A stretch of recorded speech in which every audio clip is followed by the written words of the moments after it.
अस्सलाम वालेकुम जी। तकरीबन मोस्टली स्टूडेंट जो है वो ऑनलाइन हो चुके हैं। काफ़ी स्टूडेंट ऐसे हैं जिनकी मैंने अटेंडेंस लगा ली है, कुछ स्टूडेंट्स हैं जिनकी अटेंडेंस नहीं हुई। मैं अटेंडेंस शेयर करने लगा हूँ, तो मैं इसको टॉप से जो है वो स्टार्ट करने लगा हूँ। वन बाय वन मैं इसको व्यू कर रहा हूँ और जो स्टूडेंट जिसकी अटेंडेंस नहीं हुई सिर्फ वही बोले।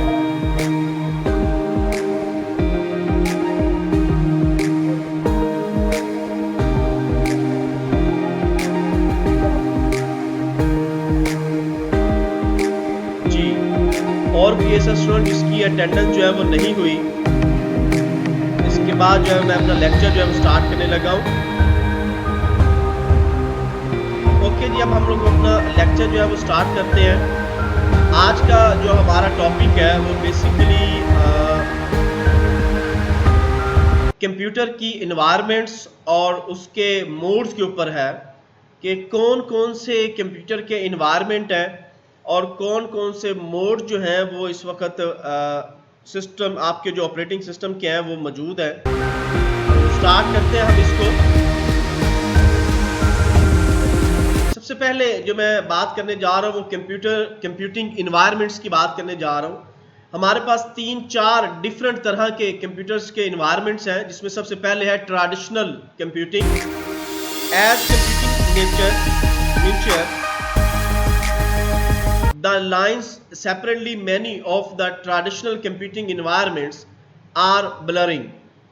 This environment consists of PCs connect to a network with servers providing file and print service.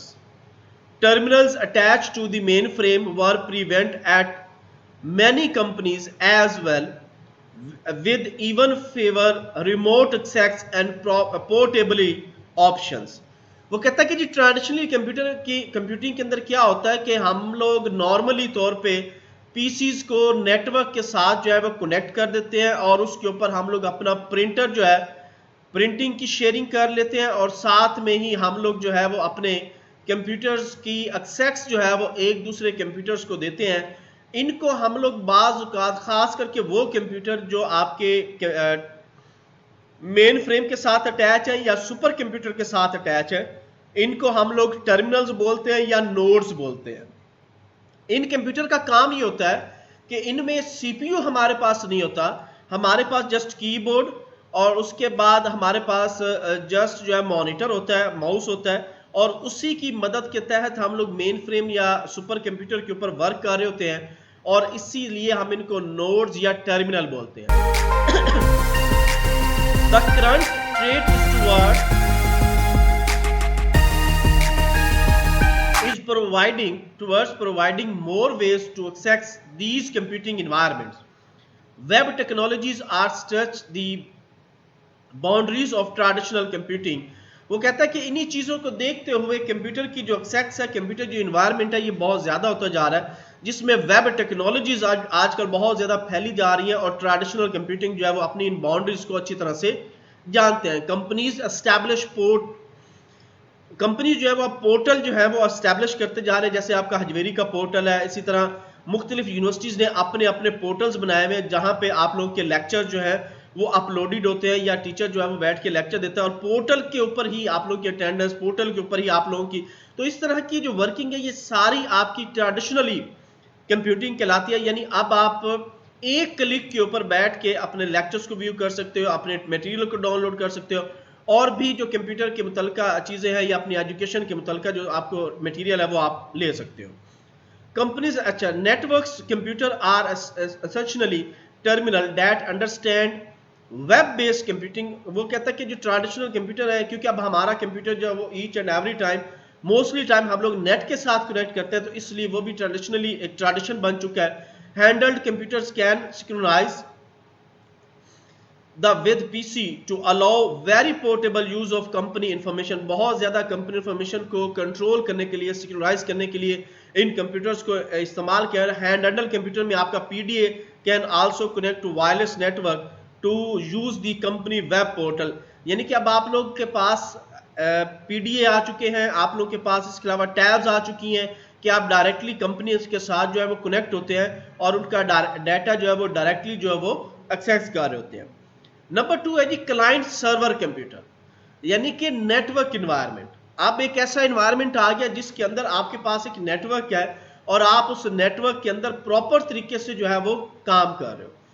Client server computing designers have shifted away from centralised system architect. वो कहता है कि आजकल जो क्लाइंट है वो क्या है, सेंट्रलाइज्ड नेटवर्क के साथ जो है वो कनेक्ट किए गए हैं, या आप ये भी कह सकते हो कि इनको सेंट्रलाइज्ड सिस्टम को डिजाइन किया गया है जिसके ऊपर मल्टीपल कंप्यूटर्स, मल्टीपल पीसी जो है वो आपस में कनेक्ट कर दिए जाते हैं। Terminals connected to centralised system are now being supplanted by PCs correspondingly user interface functionally once handled directly by the centralized system in increasingly being handled by the PC. As a result, many of today's system act as server system to satisfy requests generated by client system. Server system can be broadly categorized as computer servers and a file server. वो कहता है कि अब क्या condition है, अब user को कोई भी काम करना है, कोई भी वर्क करना है तो वो लॉगिन होता है सर्वर्स के ऊपर और सर्वर्स के ऊपर बैठ के अपने डाटे को एक्सेस करता है, सर्वर से ही बैठ के अपनी फाइल्स को सेव और रिट्रीव करता है, सर्वर पे ही बैठ के अपने शेयरिंग प्रिंटिंग से वो जो है वो प्रिंट कर सकता है। The computer server system provide an interface to which a client can send a request to perform an action, for example read data. वो कहता है कि सर्वर के ऊपर ही बैठे हुए आपको वो फैसिलिटी दे रहा है, एक इंटरफेस दे रहा है कि आप अपने क्लाइंट लेवल पे जो डाटा है उसको रीड कर सकते हो, डाटे को राइट कर सकते हो। अब ये डिपेंड कर रहा होता है कि हम लोग सर्वर पे कौन कौन से यूजर को कौन कौन सी सिक्योरिटी जो है वो प्रोवाइड कर रहे होते हैं। The server execute the action and send back result to the client. Server क्या करता है, उसके मुतलका एक्शन करता है, उन एक्शन करने के बाद उसको जो है वो वापस क्लाइंट को जो है रिटर्न कर देता है। Server running database that respond to client request for data in an example of such a system. वो कहता है कि इसकी एक एग्जांपल है कि आप सिस्टम के अंदर कोई भी सिस्टम जो आपका नेटवर्क के ऊपर कनेक्टेड है, आप उसको इस्तेमाल करते हुए देखते हुए आप लोग डाटा जो है आसानी जो है वो यूज कर सकते हो ताकि किसी भी किस्म का कोई डाटा जो है वो अनऑथराइज्ड पर्सन। अब ये डिपेंड कर रहा होता है कि आपकी जो सिक्योरिटी है सर्वर और क्लाइंट की वो कितनी है। The file server system provide a file system interface where client can create, update, read and delete the file. Server जो है वो सिक्योरिटी के लिहाज से ही यूजर को हम लोग मुख्तलिफ तरह की सिक्योरिटी देते हैं। अब अगर किसी यूजर को हम लोगों ने सिर्फ फाइल बनाने की ऑथराइजेशन, वो सिर्फ फाइल बना सकता है। अगर किसी यूजर को हम लोगों ने फाइल को व्यू करने की अथॉरिटी दी है तो वो सिर्फ फाइल को व्यू कर सकता है। बहुत कम यूजर ऐसे होते हैं जिनको हम सिक्योरिटी देते हैं, लेकिन ज्यादातर यूजर्स को जो है वो ऑल इन ऑल किया जाता है ताकि वो फाइल को क्रिएट भी कर सके, अपडेट भी कर सकते हैं, डिलीट भी कर सके। वो उनके ऊपर डिपेंड कर होता है कि वो किस तरह की नेचर का कौन सा काम जो है वो सर्वर के साथ जो है बैठ के कर रहे होते हैं। An example of such a system is a web server that deliver file to client running web browser. इसकी एग्जांपल जो है वो सिंपल सी ये है कि आप कोई भी साइट जो है वो जब भी ओपन करते हो तो आपका जो वेब सर्वर है वो साइट आपको डिस्प्ले जो है वो कर देता है। नेक्स्ट हमारा है जी peer to peer computing. In this model client and server are not distinguished from one another. वो कहता है कि इसमें जरूरी नहीं है कि क्लाइंट और सर्वर जो है वो आपस में डिस्टिंग्विश हो, आपस में उनका लिंक हो। And other instead all nodes with the system are considered peer. बस उसमें ये ख्याल रखा जाता है कि तमाम के तमाम जो कंप्यूटर है वो नेटवर्क के ऊपर है और एक दूसरे के साथ पेयर बने हुए हैं। And each many act as either a client or server depending on whether it is requesting of providing a service. बस ये ख्याल रखा जाता है कि वो जो यूजर है वो रिक्वेस्ट कैसे कर रहा है और उसकी जो सर्विस है वो कैसे उसको प्रोवाइड हो रही है। Peer to peer system offer an advantage of traditional client server system. Peer to peer offer करता है यानी कि उसी को देखते हुए कि एडवांसमेंट जो है वो हमारी क्लाइंट सर्वर सिस्टम्स की है। यानी आप ये कह सकते हो कि पेयर टू पेयर में हमारे पास इतनी सिक्योरिटी नहीं होती। अगर मैं सिक्योरिटी लेवल की बात करूं, अब उसमें शेयरिंग भी कम होती है, लेकिन जो क्लाइंट सर्वर है उसमें शेयरिंग भी ज्यादा है, उसमें आपकी सिक्योरिटी भी ज्यादा है। In client server system the server is bottleneck, but in a peer-to-peer system, service can provide by several nodes distribution throughout the network। वो कहता है कि यही वजह है कि वो पूरे के पूरे नेटवर्क के ऊपर जो है वो प्रॉपर तरीके से डाटा को, सर्विसेज को जो है वो प्रोवाइड कर रहा होता है, एक दूसरे को शेयर कर रहा होता है। To participate in a peer-to-peer system, a node must first join the network to peer. वो कहता है कि इसमें होता क्या है कि सबसे पहले जो भी कंप्यूटर आप लोगों ने कनेक्ट करना है वो सबसे पहले आपने उसे पेयर करना है अपनी उन डिवाइसेस के साथ, ताकि वो बाकी कंप्यूटर्स को आपस में जो है वो पेयर कर सके। On a node, once a node has join the network, जैसे कोई नोड नेटवर्क को ज्वाइन करती है, it can be provide service to and request service. तो वो क्या करता है, वो अपनी सर्विस जो है वो अपने नेटवर्क को जो है वो भेज देता है और रिक्वेस्ट करता है कि दूसरी नोड जो है वो उसके साथ कनेक्ट हो। नोड यहाँ पे आपका कंप्यूटर है, एक कंप्यूटर दूसरे कंप्यूटर के साथ जब कनेक्ट होता है तो वो कनेक्शन जो है वो हमारा बेसिकली क्या कहलाता है, वो नेटवर्क नोड्स कहलाता है, जो कि पेयर टू पेयर के अंदर होना जरूरी है। नेक्स्ट एरिया हमारा web based computing. Web based computing has become ambiguous, leading to more access by a wider variety of devices than was determined of a few years ago। वो कहता है कुछ ही सालों से, कुछ ही ईयर्स से अब जो आपकी वेब बेस्ड कंप्यूटिंग है ये भी बहुत ज्यादा जो है वो आहिस्ता आहिस्ता फैलती जा रही है। Web computing has increase the emphasis on networking. वो कहता है कि वेब कंप्यूटिंग क्या है, वो बेसिकली आपके नेटवर्क को ज्यादा से ज्यादा इंक्रीज करती जा रही है, उसके फीचर्स को इंक्रीज करती जाती है। Devices that were not previously network now include wired और वायरलेस केसेस। वो कहता है कि अब बहुत कम यानी शॉर्ट होता जा रहा है कि अब वायर्स जो है वो कम होती जा रही है और उसकी जगह वायरलेस एक्सेस जो है वो ज्यादा बढ़ता जा रहा है। Devices that were network now have faster network connectivity provided by either improved network technology, optimizing network implementation code or both। वो कहता है कि अब क्या है कि नेटवर्क डिवाइसेस जो है वो ज्यादा से ज्यादा फास्ट हो रही हैं, आपका जो नेटवर्क है वो ज्यादा से ज्यादा फास्ट नेटवर्क की तरफ कनेक्ट हो रहा है, और उसके कनेक्शन से क्या है कि सारी की सारी टेक्नोलॉजी जो है वो अपने आप को इम्प्रूव कर रही है, और जब वो इम्प्रूव कर रही है तो ये दोनों चीजें मिलके आपस में दोनों जो है वो नेटवर्क को प्रॉपर तरीके से लेकर जा रही है।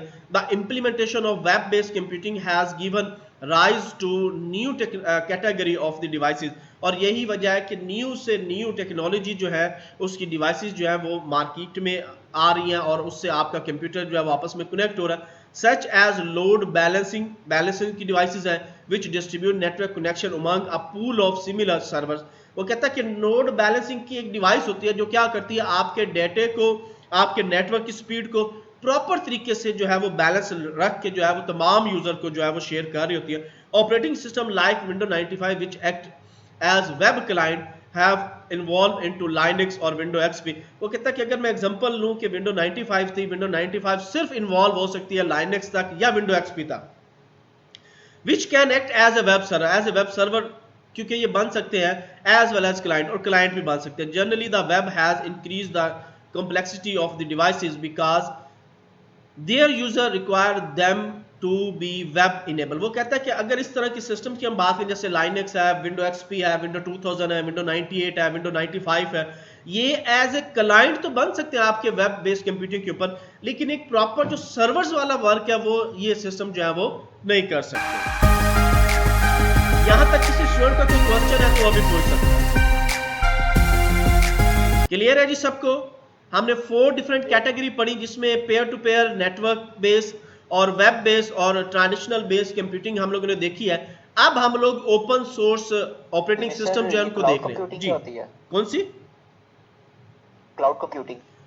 क्लाउड कंप्यूटिंग पे ऐसी है कि अब आपके नेटवर्क आने वाले वर्किंग डेज में, आने वाले ईयर्स के अंदर डायरेक्टली आपके जो है वो क्लाउड से ऑन होंगे, क्लाउड पे ही शट डाउन होंगे। यानी अब आपके सिस्टम में हार्ड डिस्क नहीं होगी, जस्ट एक रैम होगी, एक स्क्रीन होगी, कीबोर्ड माउस होगा, और आप लोगों का जितना भी डाटा है वो क्लाउड के ऊपर होगा। क्लाउड हमारी बेसिकली सैटेलाइट के ऊपर एक स्पेस है जो तमाम जो भी लैपटॉप आएंगे, आने वाले फ्यूचर डेज की बात कर रहा हूँ, उस वक्त आप लोगों के पास हो सकता है कि आपकी जो विंडोज है ये भी क्लाउड बेस हो, आपके जितने ऑपरेटिंग सिस्टम है वो सारे क्लाउड बेस हो, यानी वहीं से सिस्टम आपका ऑन होगा, वहीं से सिस्टम आपका शट डाउन होगा, और सारा डाटा जो है वो आपका ऑनलाइन जो है वो सेव हुआ करेगा। ये आपकी क्लाउड बेस्ड कंप्यूटिंग है। अभी जो अज़ोर का आया माइक्रोसॉफ्ट का, हाँ बिल्कुल, ये क्लाउड बेस है, ऐसी है, VMware है, अक्सोर है, और ऑफिस 365 है, और भी ऐसा ऐसा टेक्नोलॉजी ये मार्केट में बढ़ती जा रही है दिन ब दिन, ये सारी आपकी क्लाउड बेस होती जा रही है। और एक वक्त आएगा कि आपके जो सिस्टम है वो टोटली क्लाउड बेस होंगे, आप बस सिस्टम का पावर ऑन करोगे, वो क्लाउड से ही आपकी विंडो भी ऑन होगी, क्लाउड से ही आपका डाटा जो है वो आप एक्सेस कर सकोगे। नेक्स्ट है जी हमारा open source operating system. Operating systems made available in source code format rather than just binary closed source। वो कहता है कि कुछ ऑपरेटिंग सिस्टम ऐसे हैं या आपके ऑपरेटिंग सिस्टम इस तरह के हैं जिनका सोर्स कोड जो है वो बाइनरी फॉर्म है, लेकिन कुछ ऑपरेटिंग सिस्टम ऐसे हैं जिनमें आप डायरेक्टली बैठ के, अगर आप सी लैंग्वेज को जानते हैं, अगर आप आपकी असेंबली लैंग्वेज को जानते हैं, तो आप उनको आसानी से बैठ के चेंज कर सकते हो। Counter to the copy protection and the digital rights management DRM movement, वो कहता है कि इसमें क्या होगा कि कॉपी राइट्स होंगे, कॉपी राइट्स की प्रोटेक्शंस होगी जो कि डिजिटल राइट्स होंगे, डिजिटल राइट्स मैनेजमेंट के तहत होंगे। यानी आपका कोई भी, या तो आप अपनी आई के थ्रू उसको डिजिटाइज करोगे, या आप अपने जो है फिंगरप्रिंट्स के थ्रू आप उसको डिजिटाइज करो, कोई ना कोई ऐसा राइट्स होगा जो डिजिटल होगा, और उस डिजिटल के थ्रू आप अपने ओपन सोर्स को, अपने ऑपरेटिंग सिस्टम को जो है वो एक्सेस कर सकोगे।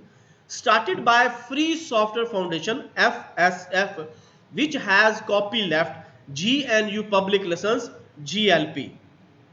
यानी कि वो कहता है कि 2-3 कंपनीज हैं जो इसके ऊपर काम कर रही हैं, एक फ्री SF है, एक आपका GNU पब्लिक लाइसेंस वाले हैं। ये दोनों कंपनीज हैं जो ऐसे कर रही हैं कि आपके कॉपीराइट को लेफ्ट करती जा रही हैं, छोड़ती जा रही हैं, और ओपन सोर्स की तरफ जो है वो मूव होती जा रही है, ताकि यूजर जो है वो अपनी रिक्वायरमेंट के मुताबिक, अपनी नेचर के मुताबिक अपने सॉफ्टवेयर को आसानी जो है वो रीडेवलप कर सके। Examples include GUN Linux, BSD Unix, include core of the Mac OS and Sun Solaris। नीचे कुछ ऑपरेटिंग सिस्टम के एग्जांपल है, ये सारे के सारे ऑपरेटिंग सिस्टम जो है ये ओपन सोर्स है, यानी यूजर अपनी मर्जी के मुताबिक अपनी रिक्वायरमेंट के लिहाज से जो है वो इनको चेंज कर सकता है।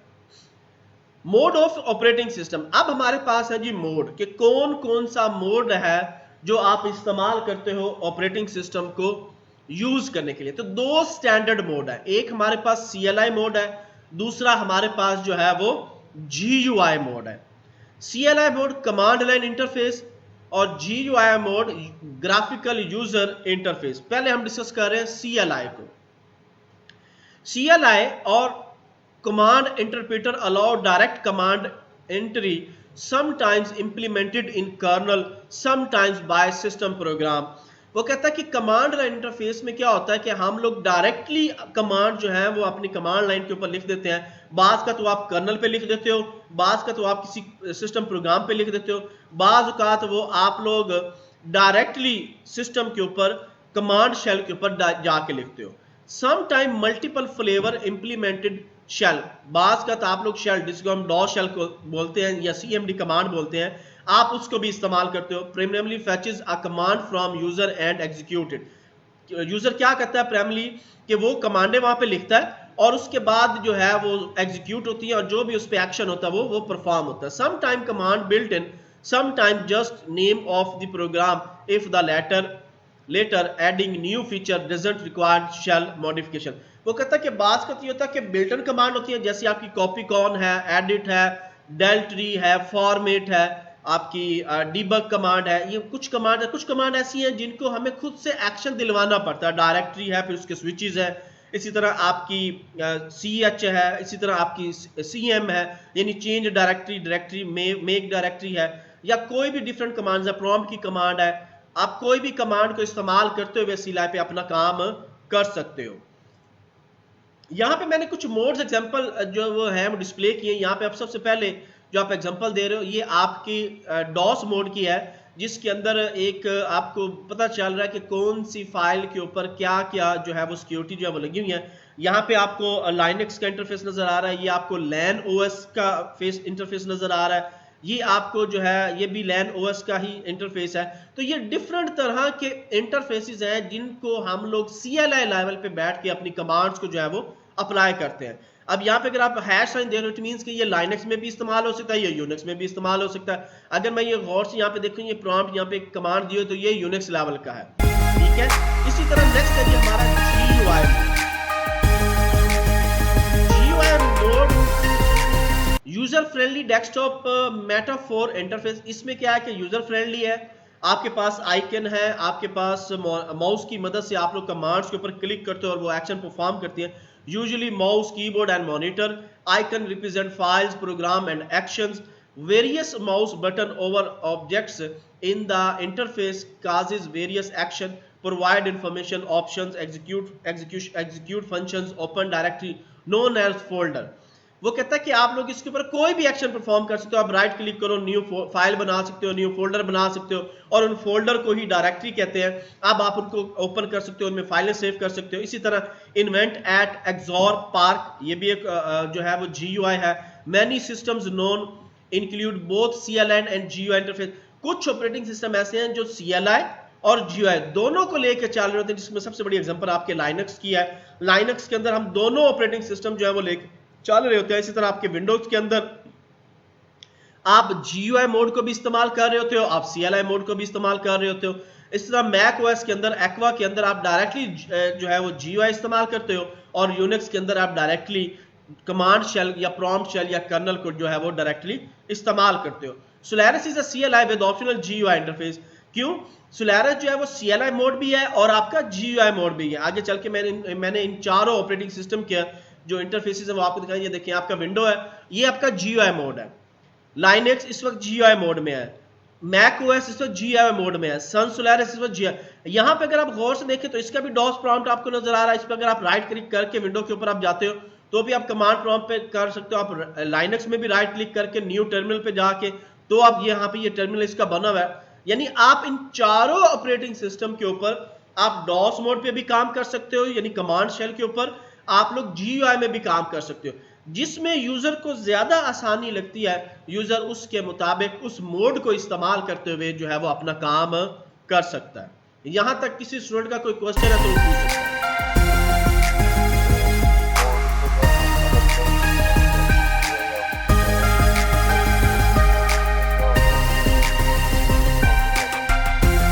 ये डिपेंड करता है कि यूजर जो है वो किसको ज्यादा लाइक करता है। लाइनक्स और सन सोलारिस ये और यूनिक्स, ये तीनों ऑपरेटिंग सिस्टम ज्यादातर शेल कमांड के ऊपर या कर्नल के ऊपर इस्तेमाल किए जाते हैं, यानी इनको GUI मोड में कम इस्तेमाल किया जाता है। विंडोज, मैक OS या इसी तरह और एक दो आपके सॉफ्टवेयर है OS है, इनको GUI मोड में ज्यादा इस्तेमाल किया जाता है क्योंकि यूजर जो है वो क्लिक करके ज्यादा काम करने में आसानी समझता है। क्लियर हो गया सबको? नेक्स्ट है जी हमारा जी सिक्योर। आपका लाइनक्स है, यानी जो आपका शेल मोड है वो आपका ज्यादा सिक्योरिटी वाला है। उसमें आपकी लाइनक्स है, यूनिक्स है, मैक OS है, सन सोलारिस है। ये सिक्योरिटी वाइज भी वर्ल्ड लेवल टॉप रैंकिंग के अंदर ये ऑपरेटिंग सिस्टम है। विंडो और डॉस वो इतने ऑपरेट आपके नहीं है। नेक्स्ट है जी हमारा जी उबंटू लाइनक्स की ही फॉर्म है ना। उबंटू हो गया, सूसी होगी, फेडोरा हो गया, काली लाइनक्स होगी, ये सारी लाइनक्स की ही फॉर्म है। हर कंपनी ने अपनी रिक्वायरमेंट के मुताबिक इनको जो है वो अपने लिहाज से ढाला हुआ और अपने लिहाज से इसकी डेवलपमेंट की हुई है। इनकी बेस आपकी यूनिक्स है पीछे। ओके जी, नेक्स्ट हमारा है system calls, programming interface to the service provided by the OS। वो कहता है कि जो प्रोग्रामिंग इंटरफेस है वो बेसिकली हमें सर्विस प्रोवाइड करता है ऑपरेटिंग सिस्टम्स को, typically written in a high level language C and C++, mostly accessed by a program via high level application program interface API rather than direct system call. User 3 most common API, Windows 32 API for Windows, POXSIX API for POX based system, include virtual all version of Unix, Linux and Mac OS, Java API for Java virtual machine। वो कहता है कि mostly operating system जो है वो API base होते हैं, यानी एप्लीकेशन प्रोग्राम इंटरफेस, जिसकी उसने एग्जांपल दी कि अगर हम विंडो की बात करें तो Win32 API चलती है, अगर POX4 की बात करें तो उसमें POX4 API चलता है, जिसमें यूनिक्स है, लाइनक्स है, मैक है। अगर मैं एंड्रॉयड की बात करूं तो एंड्रॉयड की उसकी APIs हैं, एंड्रॉयड 1, 2, 20 अब 23, 30 तक APIs जो है वो आ चुकी हैं। अगर मैं जावा की बात करूं तो जावा की अपनी API हैं जो जावा की वर्चुअल मशीन को जो है वो रन करती हैं। Why use API rather than system calls? Note that the system call name used throughout this text are generic. वो कहता है कि ये जो है APIs ही हैं जिनकी बेहाफ पे, अब ये API जो है वो सारी की सारी C and C++ और असेंबली लैंग्वेज में लिखी गई है ताकि ज्यादा से ज्यादा इजी जो है वो प्रोग्राम बनाया जाए और ऑपरेटिंग सिस्टम ज्यादा से ज्यादा जो है वो काम कर सके। यहाँ पे जी एक सिस्टम को कॉल करने के लिए एग्जांपल दी हुई है कि system call sequence of to copy the connect one file to another, कि एक लोकेशन से दूसरी लोकेशन पे फाइल को कॉपी करने के लिए आप कंट्रोल C और कंट्रोल V इस्तेमाल करते हो, लेकिन उसके दौरान कितनी पीछे वर्किंग हो रही होती है। Example of system call: acquire input file name, write prompt on the screen, accept input, acquire output file name, write prompt on the screen, accept input। यानी आपने कंट्रोल C और कंट्रोल V कर दिया, यहाँ पे आपने कंट्रोल C किया, यहाँ पे आपने कंट्रोल V किया, फाइल कॉपी हो रही है, लेकिन पीछे क्या हो रहा है, एक लूप चल रहा है जो कि उस डेस्टिनेशन को चेक करेगा, फिर उसके एड्रेस को चेक करेगा, फिर पता करेगा कि वहां से एक्सेप्टेंस हुई या नहीं हुई। अगर एक्सेप्टेंस हो गई तो फाइल का कॉपी होने का जो प्रोसीजर है वो स्टार्ट हो जाएगा। तो ये पूरा एक कॉल जो है, पूरा जो एक एल्गोरिदम है फाइल को कॉपी और सोर्स तक और सोर्स से डेस्टिनेशन तक पहुंचाने के लिए, पूरा एक एल्गोरिदम जो है वो सिस्टम कॉल्स का पीछे जो है वो वर्क कर रहा होता है। अब है जी इसकी इंप्लीमेंटेशन, कि सिस्टम कॉल जो है वो कैसे इंप्लीमेंट हो रहा है, कैसे उसकी इंप्लीमेंटेशन जो है वो वर्क कर रही होती है। Typically a number associated with each system call interface maintain a table index according to these number। वही बात आ गई कि देखिए कि सिस्टम कॉल क्या करता है, उसका इंटरफेस एक इंडेक्स बनाता है उस रिक्वेस्ट के लिए जो रिक्वेस्ट सोर्स से डेस्टिनेशन के लिए भेजा गया है, और उस रिक्वेस्ट को एक नंबर दे देता है, एक सीरीज बना देता है, उसके मुताबिक जो है वो उस सीरीज के मुताबिक वो एल्गोरिथम जो है वो चलता रहता है। The system call interface invoke intent system call in OS kernel, और वही है कि जी वो OS कर्नल के अंदर जो है वो चलता है return status of the system call and any return value, और बगैर कोई वैल्यू रिटर्न किए हुए आपका जो सिस्टम है वो काम करता है। The caller need know nothing about how the system call is implemented, just need to obey API and understand the OS which do as a result call। वो कहता है कि सिर्फ API जो है वही उसको अंडरस्टैंड कर रही होती हैं जो OS के अंदर लिखी गई हैं, और वही जो है वो कंप्यूटर की जितनी भी कॉल्स होती हैं उसको इम्प्लीमेंट करते हैं, उसको रिटर्न करना है, उसको रिसीव करना है। ये सारा काम जो है सेंड, रिसीव, सोर्स, डेस्टिनेशन, ये सारा जो है वो इसका एल्गोरिथम जो है वो APIs के थ्रू ही हो रहा होता है। Most detail of OS interface hidden from programmer by API managed by runtime support library। वो कहता है कि सारे की सारी जो है ये बैकएंड पे के ऊपर OS के अंदर जो है वो वर्किंग हो रही होती है, जिसको प्रोग्रामर्स ने API के अंदर जो है वो छुपा के रखा हुआ था, और ये मल्टीपल लाइब्रेरीज होती हैं जो कि आपके कंपाइलर के अंदर मौजूद होती हैं। जिस तरह आप लोग C का प्रोग्राम लिखते हो और आपने कॉन आयो लगा दिया, IOStream लगा दिया, math.h लगा दिया, तो ये मुख्तलिफ तरह की लाइब्रेरी है। अब उन लाइब्रेरी के अंदर क्या कोड लिखा हुआ है आपको नहीं पता, आपने क्या कि आपने अपने रिक्वायरमेंट के लिहाज से जो लाइब्रेरी आपको रिक्वायर्ड थी आपने वो लिखी और आपने उसका एक जो प्रोग्राम है वो बना के एग्जीक्यूट कर लिया। सेम इसी तरह जब OS डिजाइन किया जाता है इसमें भी मल्टीपल लाइब्रेरीज को जो है वो इंक्लूड किया जाता है और हमारा जो OS है वो चलता है। अब इसी का है कि स्केड्यूल, कि ये काम किस तरह से जो है वो वर्किंग चल रही होती है, इसकी क्या प्रोसीजर होता है, कैसे स्केड्यूलिंग कर रहा होता है वो। A process migrate among the various scheduling queues throughout its lifetime। वो कहता है कि एक लाइफ टाइम स्केड्यूल जो है वो चल रहा होता है जो कि आपके वेरियस, एक स्केड्यूल की बात नहीं, वो वेरियस स्केड्यूलिंग की बात कर रहा है, क्योंकि बहुत ज्यादा क्यूज हैं जिनके ऊपर आपका ऑपरेटिंग सिस्टम जो है वो वर्क कर रहा होता है और उन तमाम को अपने साथ लेके जो है वो चल रहा होता है। The operating system must select for scheduling purpose process from these queues in form fashion. वो कहता है कि यहाँ पे जो देख रहे हैं डायग्राम, इसमें देखिए कि एक ही बात में कितने ही क्यू जो है वो चल रहे हैं और हर क्यू जो है उनमें से कुछ एक आध क्यू जो है वो CPU के पास है, बाकी अपनी वर्किंग कंडीशन में जैसे वो क्यू क्लियर होता है नेक्स्ट क्यू उसके पास चला जाता है, और ये सारी काम जो है वो सीपीयू जो है वो खुद हैंडल कर रहा होता है। The selection process is carried out by the appropriate schedule. वो कहता है कि एक स्पेशल टाइम होता है प्रोसेसर का, वो खुद ही उसको सेलेक्ट करता है, खुद ही उसके ऊपर वर्क करता है। द लॉन्ग टाइम स्केड्यूल और job scheduler select process from this pool and load them into memory for execution। Processor क्या करता है, उसे सेलेक्ट करता है, लोड करता है, लोड करने के बाद जो है उसको एग्जीक्यूट करता है, और एग्जीक्यूट करने के बाद जो है वो मेमोरी जो है वो फ्री कर देता है। द शॉर्ट टर्म स्केड्यूल, अब ये long term, short term schedule क्या होता है, साथ साथ जो है वो एग्जीक्यूट हो रहे होते हैं और साथ साथ जो स्केड्यूल जो है वो रीबिल्ड हो रहा होता है। The CPU scheduler select from among the process that are ready to execute and allocate the CPU to one of them. और यही है कि एक एक करके जो है वो उसके अंदर स्केड्यूल चल रहा होता है और एक एक करके जो है वो उसको वो एग्जीक्यूट कर रहा होता है। जिस स्टूडेंट की अटेंडेंस नहीं हुई वही स्टूडेंट जो है वो अपनी अटेंडेंस लगवाएगा, बाकी तमाम स्टूडेंट जो है वो जस्ट इसको व्यू करेंगे। मैं टॉप से बॉटम की तरफ मूव कर रहा हूँ, जिस स्टूडेंट की अटेंडेंस नहीं हुई वही बोलेगा।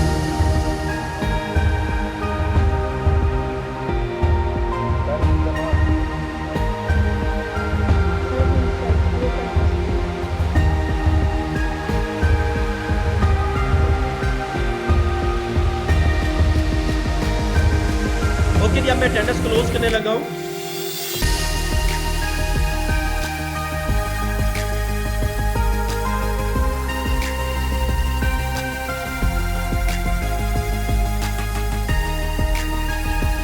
ओके जी, मोस्टली स्टूडेंट जो है वो ऑनलाइन हो चुके हैं, बाकी जो ऑनलाइन नहीं हुए अगर वो लेक्चर के एंड तक ऑनलाइन ना हुए तो मैं उनकी एब्सेंट जो है वो मार्क कर दूं। ओके, स्टार्ट करते हैं। मैं स्क्रीन शेयर करने लगा हूं।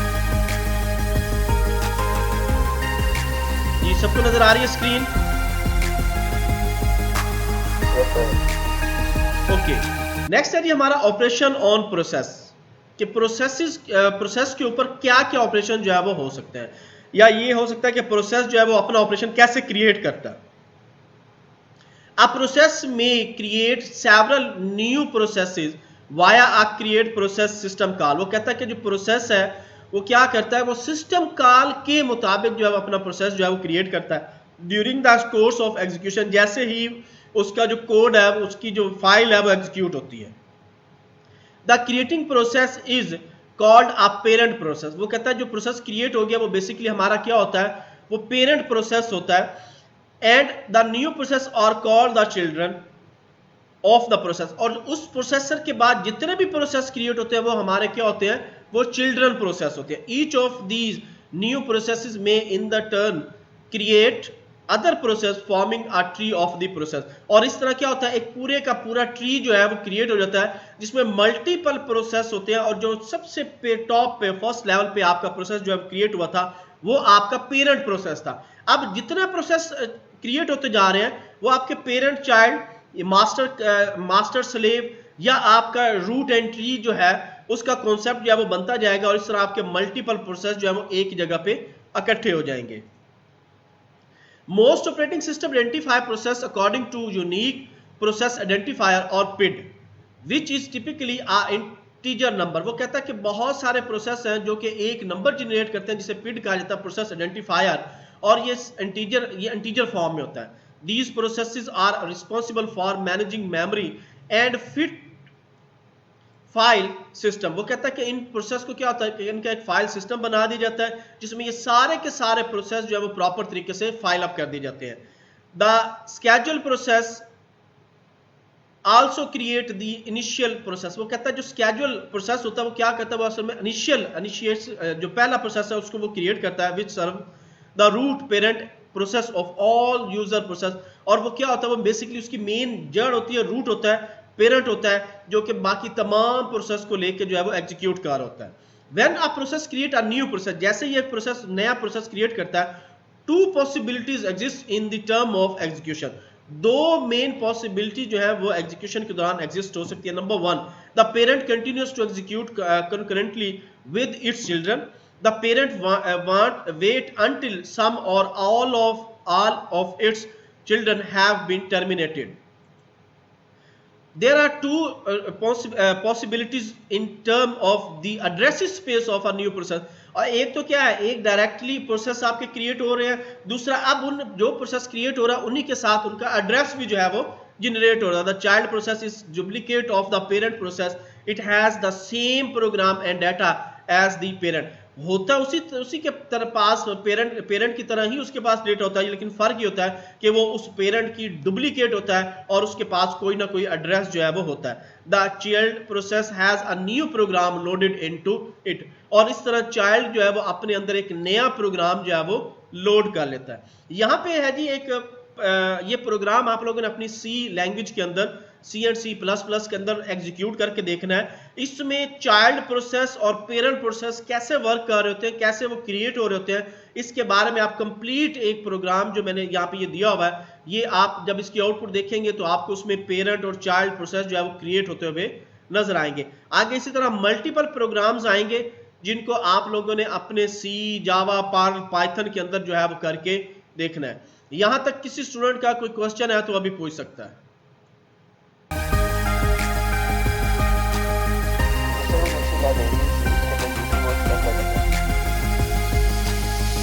आपके प्रोग्राम के अंदर हाँ जी, इसमें एसटीडी है, यानी कि आपने ये कोड सी में लिखना है. सी के अंदर आप यहां पे देखें कहीं पे आपको प्रिंट एफ, ये देखें ये प्रिंट एफ नजर आ रहा है. अगर ये सी प्लस प्लस का कोड होता तो यहां पे सी आउट होता. तो यहां पे एसटीडी स्टैंडर्ड लाइब्रेरी जो है, स्टैंडर्ड इनपुट आउटपुट लाइब्रेरी, ये आपकी होनी थी iostream.h. ठीक है, अगर सी प्लस प्लस होता तो ये सी का कोड है, इसलिए स्टैंडर्ड इनपुट आउट. ऊपर आप जो है ये सिस्टम के अंदर जाके डायरेक्टली कोड कर रहे हो.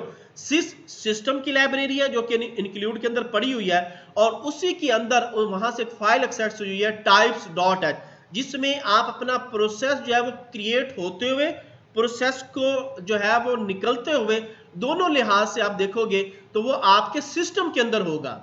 ठीक है, इसी तरह आगे चल के बायोस की फाइलें आ जाएंगी, dos.h आ जाएगा, bios.h आ जाएगा, iomap.h आ जाएगा. तो ये मल्टीपल फाइल्स हैं जो कि सिस्टम लेवल की फाइल्स हैं, जिनके लाइब्रेरी फाइल्स हैं जो कि आपको प्रोसेसर में, रैम में, बोर्ड के ऊपर काम करने की एक्सेस देते हैं.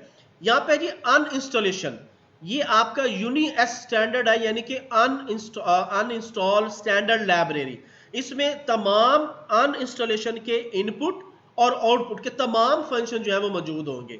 यहाँ पे वो फंक्शन जैसे कि पिड का फंक्शन इस्तेमाल हुआ है, फ्रोक का फंक्शन इस्तेमाल हुआ है, तो ये सारे जो है वो यूनिएसटीडी और type.sys, यानी कुछ आपके प्रोसेसर से आए हुए हैं, सिस्टम से आए हुए हैं, और कुछ आपके अनइंस्टॉल, यानी कि एक प्रोसेस जो आपका स्टार्ट हो रहा है वो प्रोसेस आपका अनइंस्टॉल भी हो रहा है, क्लोज भी हो रहा है, फेल भी हो रहा है. तो दोनों को कवर करने के लिए ये दोनों फाइलें जो है वो लगा दी. ओके जी, अल्लाह हाफिज, टेक केयर.